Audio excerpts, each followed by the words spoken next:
I dag skal vi ind i Farag Cigar for at kunne se, hvad vi kan få for 500 kroner. Så lad os se at komme i gang.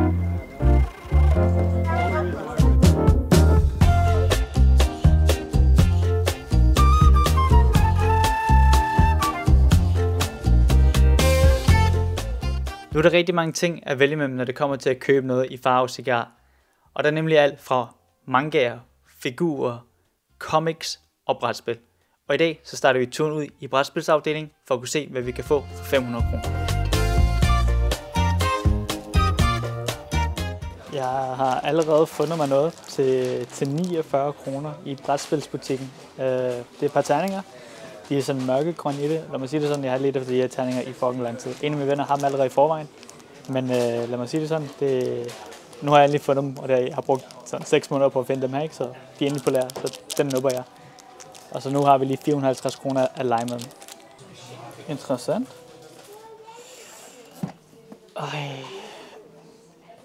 Det bliver ret svært at finde et spil.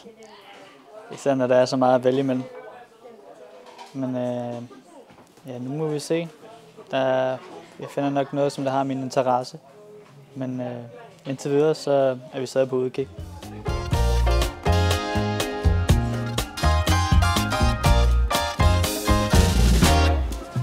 Det her spil, det er slet ikke dårligt. Det er ret sjovt. Det handler bare om, hvem der kan snyde hvem. Og den har en DLC. Og de her to, jo, ja, så er vi i hvert fald oppe på en lille smule lige nu. Jeg ved ikke, om nogen af jer kender Coop, men det er et spil, hvor man skal snyde hinanden til at tro, at man har et andet kort eller har et vist kort, og så skal man prøve at få hinanden ud af spillet ved at samle nogle coins. Okay, jeg stopper lige videoen her. Det der var en rigtig dårlig forklaring af Coop, jeg gav lige der. Coop handler om at bluffe sin vej frem til at være den sidste spiller i live. Alle personer får 2 forskellige kort, som er hemmelige for hinanden. Og de her kort, de har nogle forskellige kræfter, som der hjælper dig med at være den sidste spiller i live. Hvis det her spil lyder som noget for dig, så synes jeg, du burde i hvert fald investere i det. Men nok om det, videre i videoen. Ret sjovt. Prøv det endelig med vennerne, ikke? Og det koster heller ikke særlig meget. 169 kroner med DLC for 119. Det kan man ikke klage over.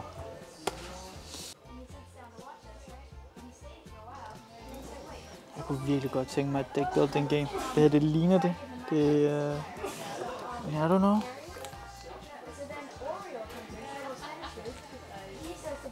Det er også et tungt spil. Min arm.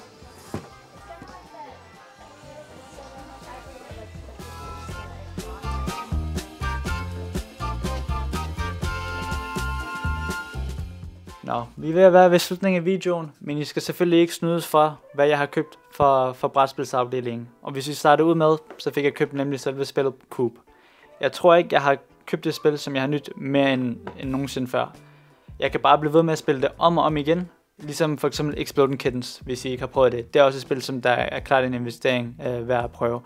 Men Coop, jeg tror ikke, at jeg kan sige, at der er et bedre spil for 169 kroner lige foreløbig. Især med den måde, man kan sidde og spille det på, uden man rigtig bliver sur på sine venner, fordi de er bare bedre end dig. Men oven i købet, så fik jeg også købt selve de der terninger, som jeg ventede 6 måneder på at få fat i. Det var ret svært for mig at få fat i.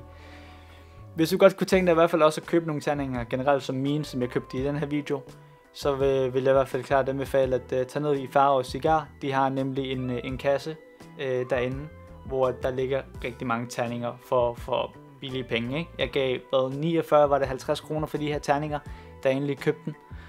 Så hvis du godt kunne tænke dig nogle terninger derinde, så har de masser, og de har også nogle, der er rigtig dyre, som der kommer helt op og rammer 3.000 kroner. Det tror jeg ikke, jeg kommer til at give dem for nogle terninger, men hvis du gør en dag, så fedt for dig. Så sender jeg gerne et billede af dem, fordi jeg vil gerne se, hvad man får for 3.000 kroner, i hvert fald hver af terninger. Jeg bruger dem til at spille D&D. Det er jeg ret glad for. Så, men I får et lille blik af, hvordan mine terninger ser ud, og min lille terningssamling. Men ellers vil jeg gerne sige tusind tak for, at I gad at se den her video. Og at hvis I har nogle anbefalinger til næste gang, altså bare for nogle videoidéer, I godt vil have, i hvert fald gerne vil se, så smid det endelig gerne i kommentarfeltet, så jeg i hvert fald kan arbejde hen imod det. Og igen, tusind tak for det. I må have en rigtig god dag.